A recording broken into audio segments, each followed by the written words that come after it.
안녕하세요. 커피앤톡입니다. 오늘도 와주셔서 감사드리고요. 바로 사연 읽어보겠습니다. 안녕하세요. 결혼한 지 3년 차가 된 30대 중반의 여성입니다. 남편과 저는 직장 선후배로 사내 커플이었고 5년 정도 연애를 한 후 결혼을 하게 되었어요. 나름 연애를 오랫동안 했었기에 저희는 양가 식구들과 스스럼 없이 지내는 편이었어요. 저희 친정부모님은 수도권에 거주하고 계셔서 한 달에 두세 번씩은 남편과 함께 집에 가서 밥을 먹기도 하고 부모님 생신 때마다 친정 식구들과 같이 외식도 했어요. 물론 남편이 직장 문제로 서울에 올라와 있었기에 시댁 식구들은 멀리 살고 계셔서 자주 뵙거나 하지는 못했죠. 다만 남편이 저희 친정부모님께 최선을 다하는 게 눈에 보이니까 저도 시댁 식구들에게 잘하려고 노력을 많이 하게 되더라고요. 그래서 명절이나 생신과 같은 일이 있을 때는 신경 써서 선물도 보내드리고 결혼 전이지만 먼저 나서서 시부모님께 연락도 자주 드리곤 했었죠. 덕분에 저는 결혼 전부터 시댁 식구들과 가까워질 수 있었어요.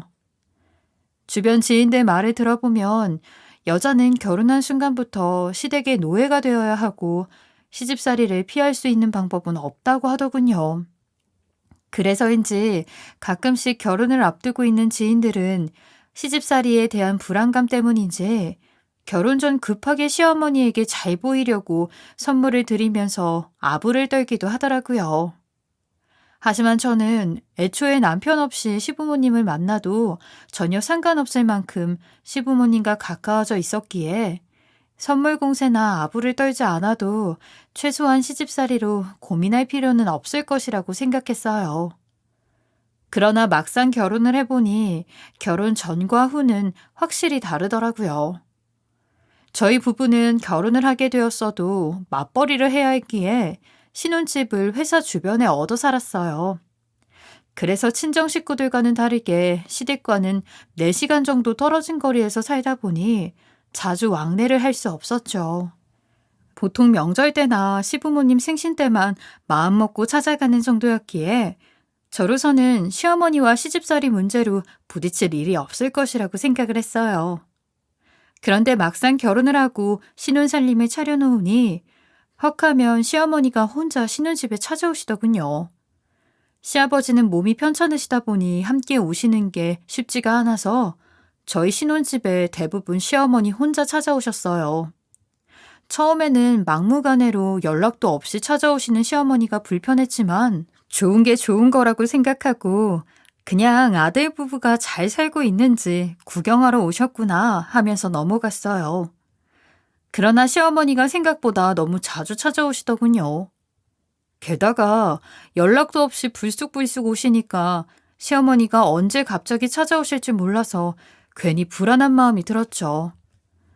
힘드실 텐데 매번 4시간 거리를 어떻게 오시는 건지 열정이 대단하다 싶었어요. 한 번은 시어머니가 연락도 없이 집에 찾아오셨는데 저희 부부가 퇴근할 때까지 집 앞에서 쭈그려 앉아서 기다리고 계시더라고요. 그 모습을 보고 정말 미치는 줄 알았어요. 나중에 물어보니 3시간 동안 집 앞에서 쭈그리고 앉아 기다렸다 하시더군요. 이때도 시어머니는 반찬을 가져다 준다는 핑계로 그 먼 길을 오신 것이었죠. 당시 저희 부부가 늦잠을 자고 급하게 회사에 출근을 했던 날이어서 집안 꼴이 아주 엉망이었는데 역시나 시어머니는 집에 들어가자마자 잔소리부터 늘어놓으시더군요. 집이 아주 엉망이다. 치우고 살아라부터 시작해서 냉장고에 먹을 만한 게 없는데 남편 밥은 제대로 챙겨주는 거냐 등 거의 1시간 정도를 잔소리만 들었던 것 같아요.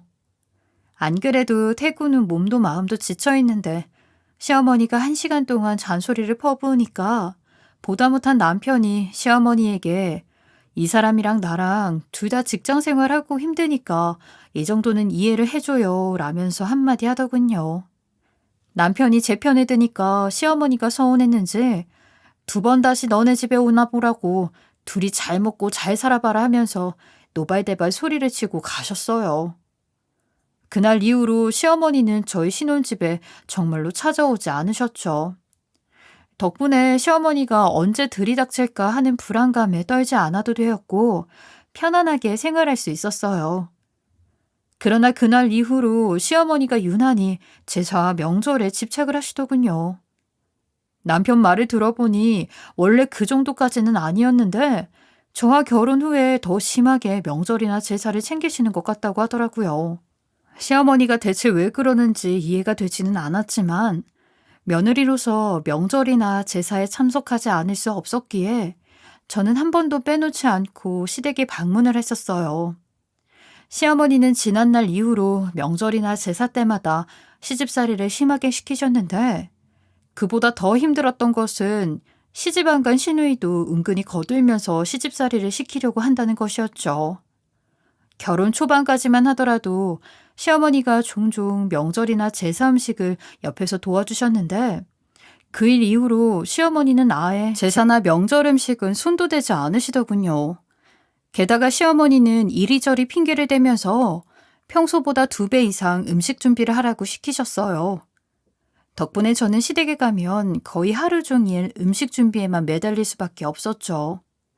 그런데 음식 준비하느라 혼자서 동분서주하고 있는 제 옆에서 시누이는 음식을 하나씩 집어먹으면서 간이 안 맞아서 못 먹겠다느니 전 모양이 왜 이러느냐느니 별의별 소리를 다 늘어놓더군요.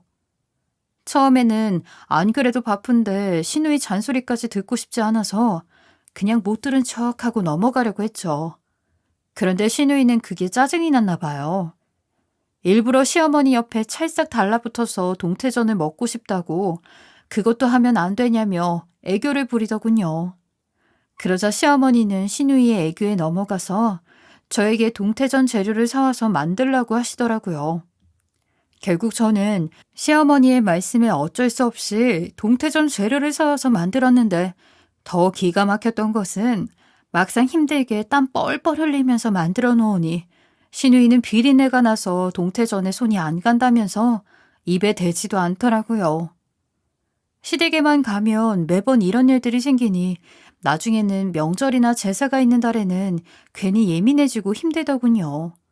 처음에는 이런저런 핑계를 대고 가지 말까 생각해 보기도 했었는데 아무래도 며느리이다 보니 매번 핑계를 대고 안 갈 수가 없더라고요. 그래도 불행 중 다행인 것은 시아버지는 시어머니와 시누이와는 달리 굉장히 자상하시고 이해심이 참 많으시다는 것이었어요. 시아버지께서 집안의 기강을 딱 잡고 계시다 보니 시어머니와 시누이가 시아버지 말씀에는 깨갱하고 덤비지 못하세요.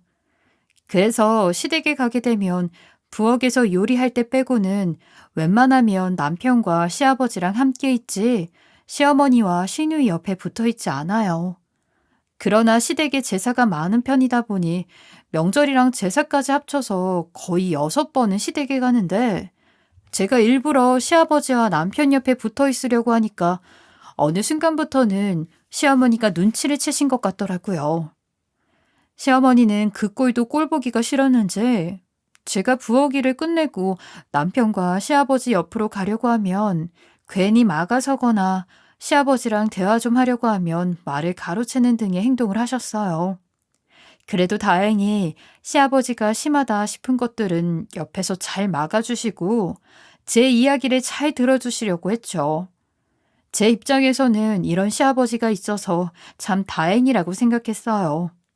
마치 시아버지가 어둠 속 한 줄기 빛과 같았죠. 그런데 명절에 일이 하나 터지게 되었어요. 저희 시댁은 시아버지가 성묘를 중요하게 생각하셔서 명절 때마다 새벽부터 가족들이 모여 성묘를 다녀오는데 결혼한 이후로 성묘 음식은 제가 직접 해서 가지고 갔었거든요. 물론 많은 양의 음식을 하는 것은 아니고 성묘에 사용할 소량의 음식만 준비하고 식구들 먹을 음식은 성묘를 다녀와서 시댁에서 만들어 먹어요. 그래서 저는 평소처럼 명절 전날 저녁에 남편과 저녁을 먹은 후 성묘 음식들을 미리 해놓으려고 준비를 하고 있었죠. 그런데 갑자기 시어머니의 전화가 울리더라고요. 네, 어머니 아직 안 주무셨어요? 그래, 내일 성묘 가려고 이것저것 준비하고 있다. 그건 그렇고 너 아직 성묘 음식 준비 안 했지? 네, 방금 남편이랑 저녁 먹고 이제 막 음식하려고 준비 중이에요. 아, 그러니? 잘 됐다. 이번에는 음식 준비하지 말고, 너네는 내일 시간 맞춰서 오기만 해라. 네? 음식 준비를 하지 말라니요? 설마 어머니께서 직접 음식 준비를 하신 거예요? 제가 해도 되는데. 성현이가 내년 결혼을 앞두고 있어서 그런지, 올해는 지가 한번 해보겠다고 하더라. 그러니까 너희는 내일 8시까지 그냥 몸만 오면 된다. 네, 알겠습니다. 근데 어머니, 저희 원래 7시에 출발하지 않았나요? 아니, 시아버지가 피곤하다고 내일은 1시간 늦게 가자고 하더라. 그러니까 8시까지 오면 돼. 네, 알겠습니다. 그럼 내일 뵐게요, 어머니. 그동안 성묘 음식을 시댁에서 직접 준비하신 적이 없었는데 이번에는 그냥 몸만 오라고 하시니 저로서는 조금 혼란스럽더라고요. 괜히 그냥 오라고 하셨어도 시누이가 요리를 할 줄 아는 것도 아니고 제가 며느리로서 성묘 음식을 따로 준비해서 가야 하는 건 아닌가 싶어서 오히려 안절부절 못했던 것 같아요. 남편은 잠자리에 들기 직전까지 정말 음식 준비를 안 해도 되는 건지 걱정하는 저의 모습을 보면서 아까 엄마가 몸만 오라고 하지 않았냐며 그냥 시간 맞춰 가면 된다고 안심을 시켜주더군요. 그래서 저도 한참을 고민하다가 결국에는 남편 말대로 음식 준비 없이 가기로 했죠. 그렇게 다음 날이 되었고 저희 부부는 8시까지 오라는 시어머니 말씀대로 시간 맞춰 시댁으로 향했어요. 그리고 시댁에 도착하자마자 남편은 성묘 가려면 이것저것 차에 실어야 할 테니 트렁크 정리를 하고 있겠다면서 먼저 들어가서 차에 실을 것들을 밖으로 가지고 나오라고 하더군요. 그래서 저는 남편 말대로 먼저 차에서 내려 시댁 안으로 들어가게 되었죠. 그런데 막상 시댁에 도착해서 보니 무언가 분위기가 심상치 않더라고요. 처음에는 시부모님이 싸우셨나 싶어서 눈치를 보면서 인사를 드렸는데 시아버지가 그런 저를 보면서 한마디 하시더군요. 너희는 생각이 있는 거냐 없는 거냐? 다른 날도 아니고 명절에 성묘를 가는데 시간 약속 하나 안 지키면 어쩌자는 거야? 지금 가면 분명히 차 엄청 막힐 텐데 오전 내에 도착할 수 있을지 모르겠다. 네? 어제 어머니께서 연락 오셔서 8시까지 오라고 하셔서요. 가만히 있는 네 시어머니 핑계는 왜 대냐? 명절에 성묘 한두 번 다녀와? 매번 7시에 출발했는데 무슨 뚱딴지 같은 소리야. 그냥 늦어서 죄송하다고 한마디 하면 될 것을. 죄송합니다, 아버님. 앞으로는 일찍 다니도록 할게요. 분명 시어머니께서 평소보다 1시간 늦게 오라고 하셨고 저는 그 말씀을 따랐을 뿐인데 분위기가 너무 안 좋아서 변명 한마디 못하고 그냥 죄송하다고 말씀드릴 수밖에 없었어요. 사과를 드렸음에도 불구하고 시아버지의 표정이 너무 굳어 계셔서 최대한 빨리 출발하는 게 좋겠다 싶어 시어머니께 준비된 성묘 음식 차에 실으면 되냐고 여쭤보게 되었죠. 그런데 시어머니께서 성묘 음식을 왜 여기서 찾는 거냐고 설마 준비 안 해왔냐면서 화를 내시더라고요. 저는 너무 황당해서 어제 전화로 분명히 시누이가 성묘 음식 직접 준비한다고 하지 않았냐고 그래서 빈손으로 왔다고 말씀을 드렸죠. 그러자 옆에서 이야기를 듣고 계시던 시아버지께서는 얼굴이 붉어질 정도로 노발대발하시면서 이게 지금 무슨 일이냐고 그럼 성묘 음식이 준비가 안 된 거냐고 크게 화를 내셨어요. 혼란스러운 와중에 시누이는 시어머니 뒤에 숨어서 왜 이렇게 준비성이 없는 거냐고 본인이 언제 요리하는 거 본 적 있냐면서 얄밉게 시아버지의 화를 더 돋우더군요. 너무나 황당한 상황에 저는 어찌할 바를 몰라 잔뜩 긴장한 채 굳어 있었죠. 시아버지께서는 이게 다 무슨 일이냐면서 시누이와 시어머니를 크게 혼내셨어요. 아까 며느리가 하는 말을 들어보니까 성현이 너가 성묘 음식을 준비한다고 했다던데. 너 이게 어떻게 된 일이야? 똑바로 말해. 아버지, 저 정말 그런 말 한 적 없어요. 제가 요리를 할 줄 아는 사람이 아닌데 쓸데없이 왜 그런 말을 하겠어요. 다른 날도 아니고 아버지가 중요하게 생각하는 성묘날에 저 정말 억울해요. 혹시 새언니가 음식하기 싫어서 핑계대는 거 아니에요? 아니, 새언니가 바보도 아니고 이런 말도 안 되는 핑계거리를 가져왔겠어? 네가 성묘 음식 한다는 말을 안 했다면 네 엄마가 거짓말을 했다는 건데.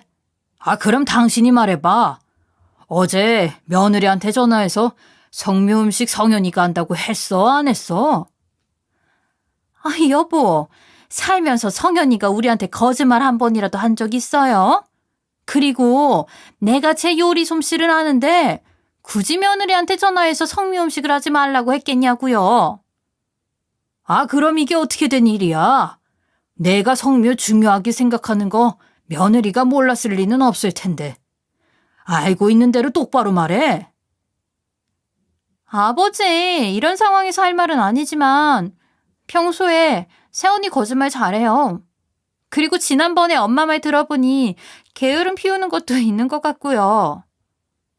네 새언니가 무슨 거짓말을 해? 그리고 명절이며 제사까지 꼬박꼬박 빼놓지 않고 시댁에 오는데 무슨 게으름이 있다는 거야? 당신이 며느리 본 모습을 못 봐서 그래요.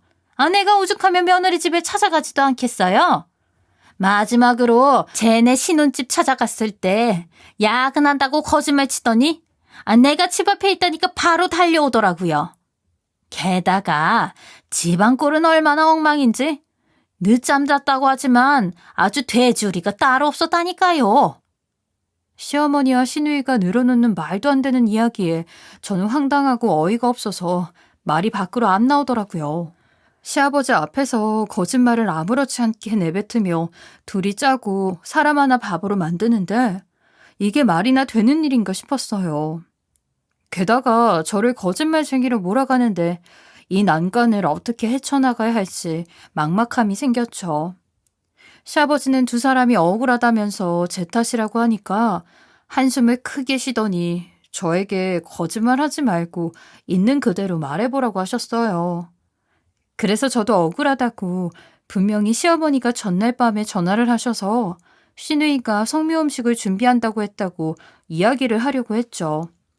그런데 때마침 남편이 밖에서 15분 정도를 기다렸는데 왜 아무도 안 나오는 거냐며 집으로 들어오더라고요. 하지만 집에 들어왔더니 분위기가 심각하고 차에 실을 것들을 가지러 들어간 저는 거의 죽상을 하고 있으니까 남편이 많이 당황했나 봐요. 조심스럽게 저에게 와서 무슨 잘못이라도 한 거냐고 묻더라고요. 그러자 시아버지께서 남편에게 어제 저녁에 시어머니가 저에게 전화를 한 적이 있냐고 물으시더군요. 남편은 무슨 일인지 영문도 모른 채로 어제 저녁에 저한테 엄마 전화가 왔었다고 대답을 했죠. 그러자 시어머니와 시누이는 당황하며 어쩔 줄 몰라 하더라고요. 시어머니와 통화를 하던 당시 막 저녁을 먹고 성묘 음식을 만들기 위해 준비하려고 일어났을 때라 남편이 식탁에 앉아 있었거든요. 시아버지는 전화가 왔었다는 남편의 말에 곧바로 성묘 음식도 시누이가 준비하겠다는 내용을 옆에서 같이 들었냐는 질문을 또 하셨어요. 그러자 옆에서 모든 통화 내용을 듣고 있었던 남편은 한칠 고민도 없이 시누이가 준비하기로 해서 어제 제가 음식을 준비하려다가 말았다고 이야기를 했죠. 그렇게 저는 남편 덕분에 누명을 벗어날 수 있었어요. 시아버지는 남편의 대답에 화가 단단히 나셔서 시어머니와 시누이에게 크게 호통을 치셨고 그제야 두 모녀는 안절부절 못하면서 정말 잘못했다고 두 손 모아 싹싹 빌었죠. 남편이 저의 누명을 벗겨줄 사람이라고는 전혀 생각지도 못했는데 이렇게 중요한 순간에 집에 들어와 모든 것을 이야기해주니 너무 고맙더라고요. 아마도 남편이 없었다면 분명히 저는 거짓말쟁이에 게으름을 이기지 못하고 시댁일을 신경 안 쓴 못된 며느리가 되었을 거예요. 이 일이 있었던 날에 시댁 식구들은 결국 성묘를 가지 못했고 시아버지께서는 식구 교육을 잘못 시켜서 돌아가신 조상님들 앞에 얼굴을 못 내미는 게 말이나 되는 일이냐며 노발대발 화를 내셨어요. 이 일로 인해 시어머니와 시누이는 명절 내내 시아버지 앞에서 얼굴을 들고 다니지 못했고 저는 누명을 썼지만 시어머니가 준비하지 말라고 했어도 성묘 음식인데 며느리가 조금이라도 준비해오는 신용은 했어야 한다는 이야기를 들어야 했죠. 그런데 문제는 이게 끝이 아니었어요. 평소에 집안에 있는 유일한 며느리라면서 다정다감하게 감싸주셨던 시아버지께서 성묘 음식 사건 이후로 실망을 많이 하셨는지 저를 곱게 안 보신다는 것이었죠. 그날 이후로는 명절이나 제사 때 시댁에 찾아가도 본체만치 하시고 인사도 제대로 받아주시지 않으시더라고요. 저에게는 그나마 시아버지와 남편이 있는 곳이 숨 쉴 곳이었는데 이제는 시아버지조차도 저를 투명인간 취급을 하시니 너무 괴롭더군요.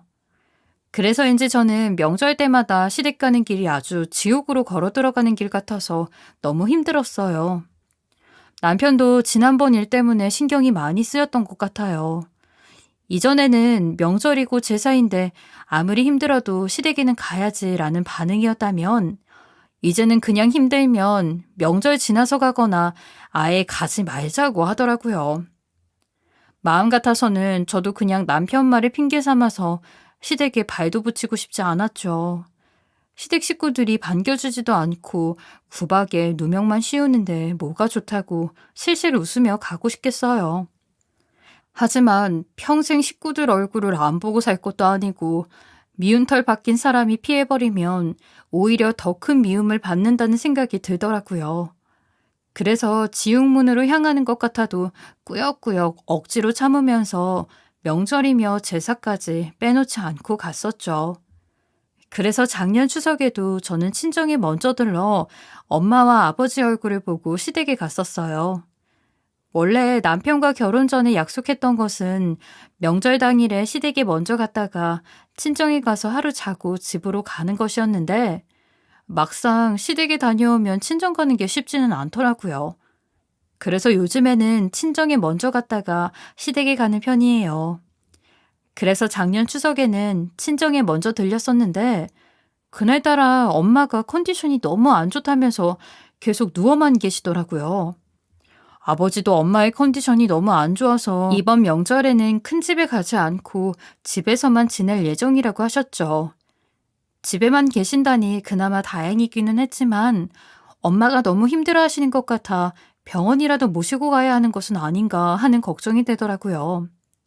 하지만 엄마는 옆에 아버지도 계시고 또 병원에 갈 정도는 아니라고 하면서 필요하면 알아서 갈 테니 걱정 말고 얼른 시댁으로 가라고 하시더군요.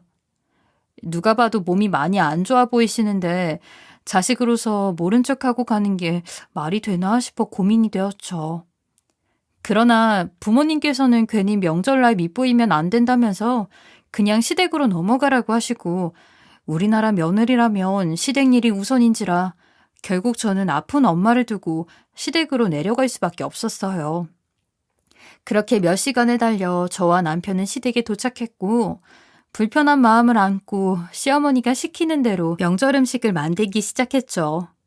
잡채도 만들고 전도 부치면서 정신없이 시댁 일을 하고 있는데 갑자기 아버지의 전화가 다급하게 울렸어요. 그런데 정말 사람에게는 감이라는 게 존재하는 것인지 아버지에게 아무것도 듣지 못했음에도 괜히 심장이 벌렁벌렁 거리더군요. 그렇게 떨리는 마음으로 전화를 받아보니 아니나 다를까 집에서 엄마가 쓰러져 지금 생사를 헤매고 있다고 아버지가 울먹거리시면서 말씀을 하시더라고요. 아버지를 통해 엄마의 소식을 듣고 난 후 저는 손을 덜덜 떨면서 시어머니에게 엄마가 쓰러져서 생사를 헤매고 있다는 설명을 드리고 지금 당장 올라가 봐야겠다고 말씀을 드렸어요. 그리고 저는 곧바로 시아버지랑 같이 나갔다 온다고 했던 남편을 찾으러 밖으로 나가려고 했죠. 그러자 시어머니가 갑자기 제 머리채를 잡아당기면서 난리를 치더라고요. 인연이 일이 이렇게 많은데 어딜 내빼려고? 너 또 저번처럼 거짓말하는 거지? 아니에요, 어머니. 정말로 엄마가 쓰러져서 지금 위독하시대요. 정말 죄송한데 오늘만 그냥 보내주시면 안 될까요? 저 지금 엄마한테 가봐야 해요. 내가 지난번에 너 때문에 우리 집 양반한테 얼마나 구박을 당했는지 알아? 그런데 이제는 하다 엄마가 위독하시다는 말도 안 되는 거짓말까지 치냐? 정말 거짓말 아니에요, 어머니. 방금 아버지한테 전화가 왔고요. 엄마가 오늘 내일 하신다는 말을 들었어요. 그러니까 어머니, 오늘만 좀 봐주세요. 제발요. 시끄럽다. 예, 성현아, 너 당장 창고 가서 밧줄 좀 가져와라. 네 새언니 오늘은 어디 도망 못 가게 아주 손을 묶어놔야겠다. 어머니, 왜 이러세요? 이번에 엄마 혹시라도 잘못되어서 마지막도 못 보고 보낸다면 저 제정신으로 못 살아요.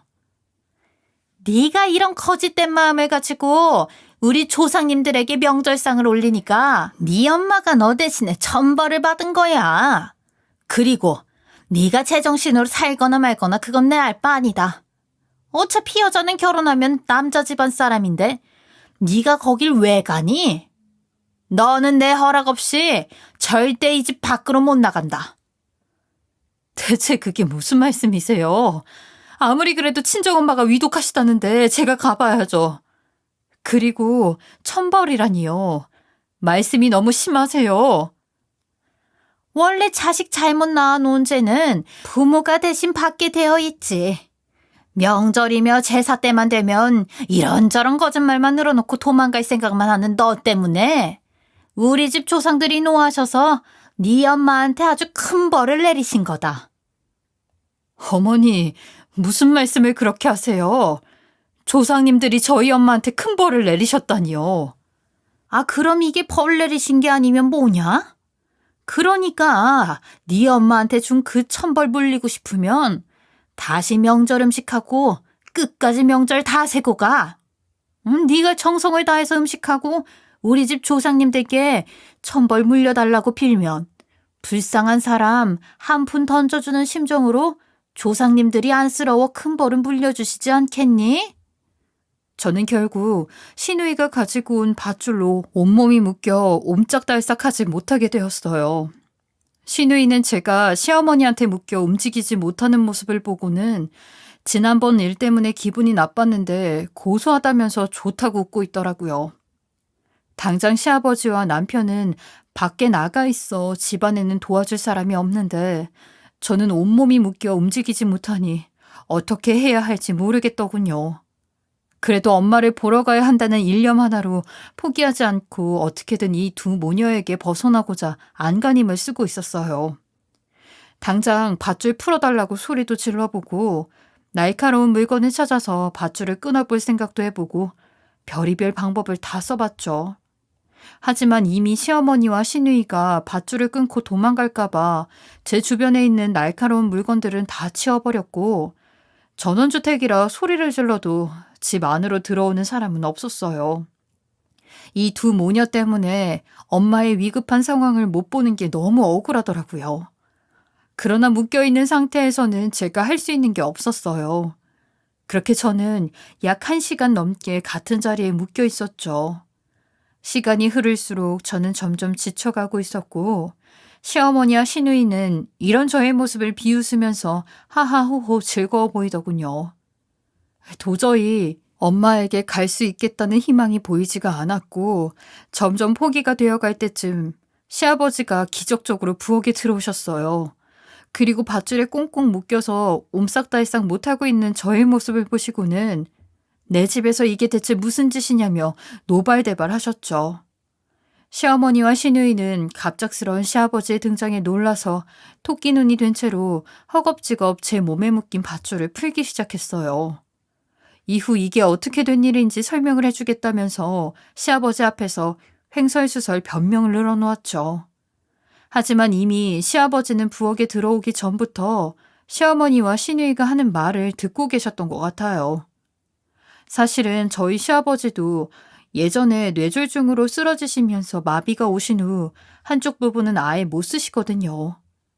물론 한동안 병원에서 재활치료를 받기도 했는데 뇌졸중으로 인한 마비는 하루아침에 좋아지는 것이 아니다 보니 지금은 병원 치료 대신 혼자서 매일같이 재활운동을 하고 계세요. 남들은 하루아침에 몸에 마비가 생기면 불행하다고 느낄 텐데 그래도 시아버지는 목숨을 건진 것만으로도 너무 다행이라고 열심히 운동하면 언젠가는 나아지겠지 라면서 긍정적으로 생각하며 갖은 노력을 다 하시더군요. 제가 밧줄에 묶이기 전에도 남편과 함께 집 앞 공원에 가셔서 재활운동을 하셨다가 집에 들어오시면서 우연히 시어머니와 시누이가 나누는 말을 듣게 되었고요. 그 대화를 통해 시아버지는 그동안 두 사람이 명절이며 제사 때마다 저를 괴롭히고 여러 가지 거짓말을 해왔다는 것 또한 다 알게 되셨던 것이었어요. 당연히 시아버지는 노발대발 난리가 났죠. 곧바로 명절 음식을 차려놓은 상까지 엎으시더니 사람을 이렇게 악독하게 부려놓고 이딴 명절을 지내는 게 무슨 의미가 있냐면서 소리를 지르시더라고요. 저는 결혼 후 시아버지가 이성을 잃고 집안이 떠나가라 소리를 지르시는 모습을 거의 처음 봤던 것 같아요.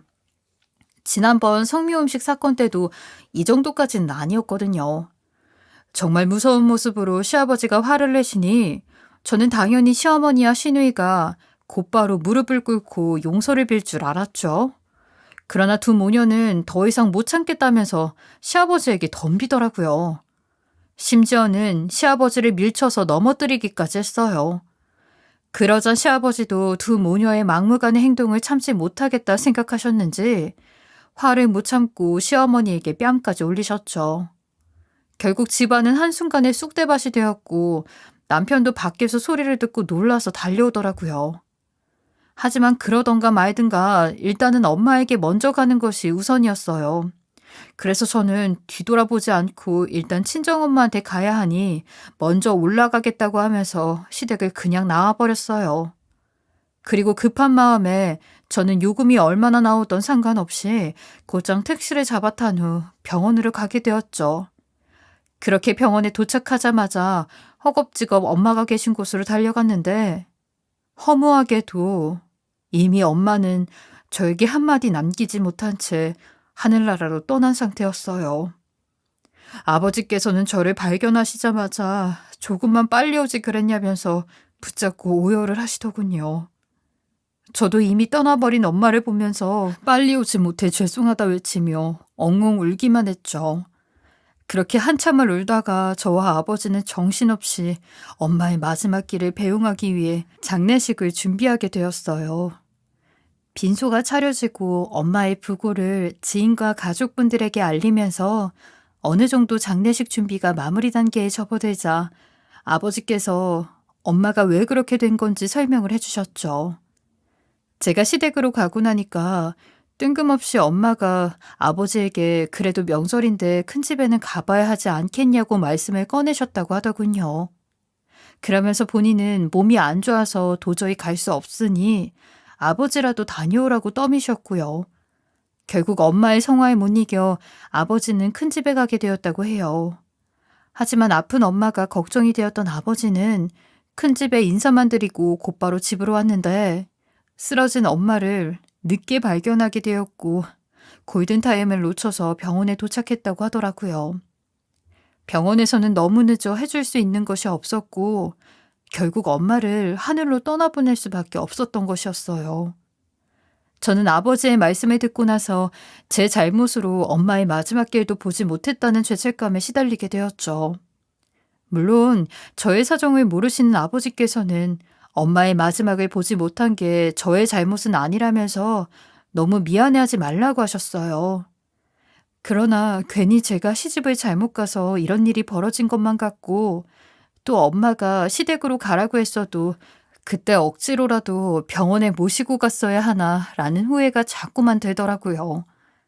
게다가 엄마의 마지막을 보지 못하게 막은 시어머니와 시누이가 너무 미워서 남편은 아무 잘못이 없다는 것을 아는데도 두 모녀의 가족이라 똑같은 사람처럼 보이더군요. 결국 죄책감에 시댁에 대한 깊은 원망으로 도저히 남편과 함께 살 수가 없을 것 같았고 저는 이혼을 결심하게 되었어요. 최소한 양심이 있다면 시어머니와 시누이가 장례식에 와서 인사라도 드릴 줄 알았는데 역시나 두 모녀는 끝까지 최악이더군요. 엄마의 장례식이 진행되는 3일 동안 시어머니와 시누이는 그림자도 보이지 않았고 시아버지 혼자만 오셔서 인사를 하셨죠. 장례식장에서 저는 시아버지에게 남편과 이혼을 할 생각이라고 말씀을 드렸어요. 당연히 내 아들은 잘못이 없지 않냐면서 말리실 줄 알았는데 시아버지는 그저 저에게 미안하다고 말씀을 하시더군요. 그렇게 3일 동안의 장례식이 끝났고 저는 집으로 들어가자마자 남편에게 이혼 이야기를 꺼냈어요. 물론 남편도 저도 3일간의 장례식을 치른 상태라 피곤함이 가득했던 상황이어서 이혼 소리를 할 만한 좋은 시점이 아니었다는 것은 알고 있었죠. 그러나 이미 마음을 접은 상황에서 이런저런 핑계를 대고 이혼을 미루는 것보다는 빠르게 정리를 하는 게 서로에게 좋을 것 같았어요. 처음에 남편은 저에게 이혼 통보를 듣고 나서 말이 되는 소리를 하라면서 화를 내더라고요. 그러나 그동안 시댁에서 있었던 일들을 하나씩 꺼내면서 이야기를 하자 결국에는 이혼에 동의를 하겠다고 하더군요. 그날 합의에 따라 남편은 짐을 싸서 시댁으로 들어가게 되었죠. 그리고 시아버지께서도 밖에서 따로 한 번만 보자고 연락을 주셨어요. 어른의 말씀을 거절할 수가 없어서 약속 장소로 나갔는데 시아버지께서는 마지막으로 한 번 보고 인사를 하고 싶었다고 하시더군요. 시아버지께서는 그동안 정말 미안했다고 씩씩하게 잘 지내라고 하시면서 저에게 흰색 봉투를 하나 건네주시더군요. 처음에는 무슨 편지인가 싶어서 살짝 살펴보았는데 시아버지께서 주신 그 봉투에는 돈이 들어 있었어요. 처음에는 너무 당황스러워서 돈을 저에게 왜 주시냐고 물었죠. 그런데 시아버지께서는 그동안 식구들이 저에게 잘못한 것도 있고 이혼 후에 혼자 자립하는데 돈이 많이 들어갈 테니 사례라고 생각하고 받아달라고 하시더군요. 언뜻 봐도 꽤 큰 돈이었는데 이걸 받아도 되나 싶더라고요. 그래서 시아버지께 이렇게 큰 돈은 못 받는다고 하면서 다시 돌려드리려고 했으나 제가 끝까지 못 받는다고 하면 길바닥에 버리고 갈 거라고 받아달라고 말씀을 하셨어요. 결국 저는 시아버지가 주신 그 돈을 받아올 수밖에 없었죠. 그런데 며칠 뒤 주말에 시어머니와 시누이가 집으로 저를 찾아오셨더라고요. 마지막까지 무슨 할 말이 있어서 왔나 싶었지만 혹시라도 지난번 일을 사과하러 온 것은 아닐까 싶은 생각에 문을 열어주었죠.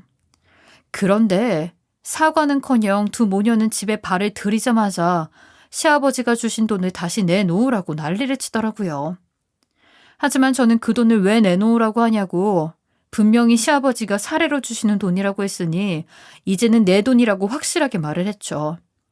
그러자 시어머니는 아들에게 신혼집도 빼앗아갔으면서 무슨 욕심이 많아 돈까지 쥐고 있냐고 하더라고요. 그러나 저는 이혼까지 마음먹은 마당에 시댁 식구들에게 잘 보일 이유도 없으니 두 모녀에게 지지 않고 이야기를 했죠. 내 손에서 시아버지가 주신 돈을 빼앗아가고 싶으면 그냥 고소하라고요. 법정에서 지금까지 있었던 일들 다 털어놓고 시시비비를 가려보자고 했어요. 그제서야 시어머니와 시누이는 상황 판단이 된 건지 저에게 사정을 하더라고요. 그 돈, 네 돈 아니니까 다시 돌려줘. 그리고 어차피 너 이혼할 거라며. 그 돈 없으면 우리 딸 시집도 못 가고 나도 빈털터리로 살아야 돼. 그게 저랑 무슨 상관인데요? 어차피 이혼할 마당에 당신들이 시집 못 가고 빈털터리로 사는 게 제 눈에 들어오기나 하겠어요? 그래도 우리 가족이었잖아요, 새언니. 나 내년에 결혼해야 하는데 그 돈 없으면 진짜 큰일 나요. 알고 보니 시아버지가 주신 돈은 시누이 시집을 보낼 때 줄 돈이었는데 그것을 저에게 주신 것이었더라고요. 그러나 어차피 받은 돈이었고 그동안 제가 당한 것들이 있으니 억울해서라도 두 모녀에게 돌려줄 생각은 눈꼽만큼도 없었어요. 게다가 그동안의 일에 대해 사과 한마디 없이 억지를 부리는 게 어이가 없어서 더 주기 싫더라고요. 그래서 끝까지 못 돌려준다고 했더니 시어머니랑 시누이는 당장 돈을 내놓으라며 저에게 달려들었죠. 하지만 저는 두 모녀가 예전에 저에게 그랬던 것처럼 똑같이 머리채를 잡아채며 밖으로 내쫓아버렸고 당장 내 눈앞에서 꺼지라고 하고는 문을 잠궈버렸어요. 그러자 두 사람은 한참을 집 앞에서 서성이다가 터덜터덜 돌아가더군요. 저는 결국 남편과는 이혼을 하게 되었고 시아버지의 호통하에 남편에게 위자료와 재산분할까지 깔끔하게 받고 헤어질 수 있었어요. 저희 둘 사이에 아이가 없다는 것이 정말 다행이었지만 그래도 연애를 오래 하고 결혼 생활도 3년이나 했는데 이혼으로 마무리가 되니 인생이 너무 허무하더군요. 그래서 저는 남편과 같은 회사에서 마주보고 일을 하는 것이 힘들 것 같아 이혼 후 바로 2년 동안 휴직계를 냈어요. 그리고 새로운 도전을 해보려고 이전 시아버지에게 받은 돈으로 인터넷 쇼핑몰을 열었는데 최근에 조금씩 꾸준히 매출이 올라가더라고요. 덕분에 저는 요즘 웃는 날이 조금씩 생기고 있네요. 그리고 저는 가끔 이전 시아버지에게는 감사한 마음을 가지고 있어 안부 연락을 하고 있는데 최근에 들어보니 이전 시아버지도 이전 시모와 별거를 하고 있다고 하더라고요. 또 이전 시누이는 결혼 자금이 없어 나름대로 돈을 구해보려고 노력을 많이 했다는데 잘 안 풀렸는지 결국에는 남자친구에게 차였다고 하더군요. 두 모녀가 마음씨만 곱게 썼어도 이렇게까지 되지는 않았을 텐데 다 자업자득인 셈이었죠. 소식을 듣고 티는 안 냈지만 속이 다 시원하더라고요. 역시 세상은 나쁜 사람을 가만히 두지는 않는 것 같네요. 이참에 두 모녀가 본인들이 어떤 잘못을 했는지 되돌아보고 후회와 반성을 했으면 좋겠습니다. 저의 긴 글 들어주셔서 감사합니다. 지금까지 커피앤톡이었습니다. 오늘도 끝까지 함께 해주셔서 감사하고요. 저는 다음 영상으로 또 찾아뵙겠습니다.